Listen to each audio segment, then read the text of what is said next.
O ministro Alexandre de Moraes determinou, em novembro do ano passado, o monitoramento das linhas de telefones fixo e móvel relacionadas ao tenente-coronel Mauro Cid. A decisão se deu diante de contradições na delação do militar. O ministro também determinou o monitoramento das visitas presenciais realizadas ao delator. E dias depois, durante uma audiência realizada para analisar a validade do acordo de delação de Mauro Cid, Moraes cobrou o tenente-coronel a apresentar fatos. O magistrado disse que era a última chance do colaborador dizer a verdade e o alertou que a delação premiada não pode ser seletiva. Após a bronca, o acordo acabou sendo mantido e Cid relatou mais informações sobre a tentativa de golpe de Estado. A denúncia contra o ex-presidente Jair Bolsonaro e outras 33 pessoas está dividida em 5 peças e tem 272 páginas. O procurador-geral da República, Paulo Gonet, afirmou que o ex-mandatário sabia e concordou com um plano para matar Lula, Alckmin e Moraes. De acordo com o chefe do Ministério Público Federal, as investidas contra o sistema eleitoral brasileiro começaram ainda durante a campanha presidencial de 2018 e persistiu na narrativa infundada de fraude após ser eleito e que se intensificou em 2021. Para o procurador, o 8 de janeiro era a última esperança da organização criminosa. Jair Bolsonaro foi acusado por 5 crimes. Hoje, o ministro Alexandre de Moraes deu início à primeira fase de tramitação para a possível abertura de ação penal contra os denunciados, que foram notificados hoje. O ex-presidente foi notificado pessoalmente na sede do PL em Brasília.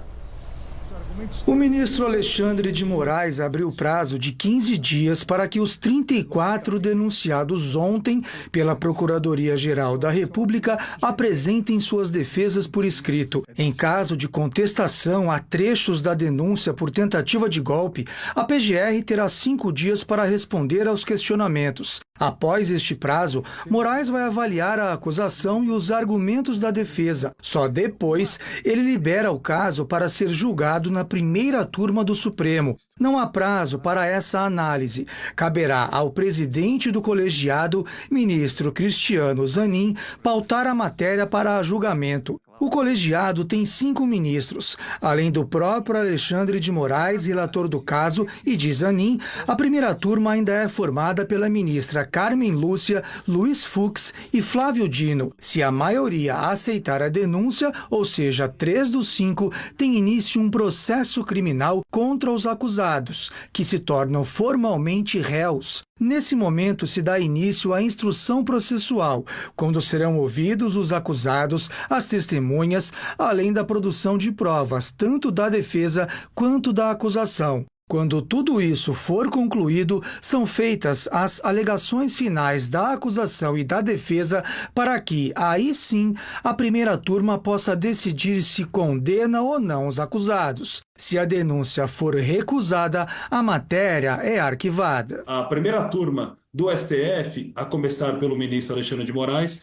vai analisar se essa denúncia descreve bem os fatos, os quais está noticiando e acusando cada um dos réus, se individualiza a conduta de cada um dos réus, quais são os crimes pelos quais cada um dos acusados deve ser condenado. Então, ou seja, são aspectos formais e materiais. Uma vez que isso aconteça, que deve ser a tendência de prosseguimento, as provas documentais serão apresentadas pelas partes, de um lado a Procuradoria-Geral da República, do outro a defesa de cada um dos acusados. Enquanto não houver o chamado trânsito em julgado, ou seja, quando não há mais possibilidade de recursos, os investigados podem responder em liberdade. No entanto, a prisão preventiva pode ser decretada se um dos envolvidos, por exemplo, obstruir as investigações, intimidar testemunhas ou ainda atrapalhar a apuração dos fatos. Se for condenado no Supremo pelos 5 crimes a ele imputados, o ex-presidente Bolsonaro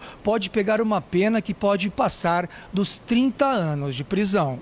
A julgar pelos últimos casos envolvendo políticos do alto escalão, o processo poderia levar meses, talvez o ano inteiro sem haver decisão. O advogado criminalista Rafael Valentini acredita que, em virtude das eleições de 2026, uma tendência pode ser de que o STF tente acelerar ao máximo as análises para que o resultado não interfira no pleito. São muitos acusados, serão muitas audiências, mas imagino que haverá uma força-tarefa, um empenho para que haja uma conclusão e não fique isso para depois. Ano que vem há eleições presidenciais novamente, então é possível a gente avaliar que a tendência é que o STF queira concluir esse processo antes do início da corrida eleitoral de 26, para não haver uma interferência deste processo.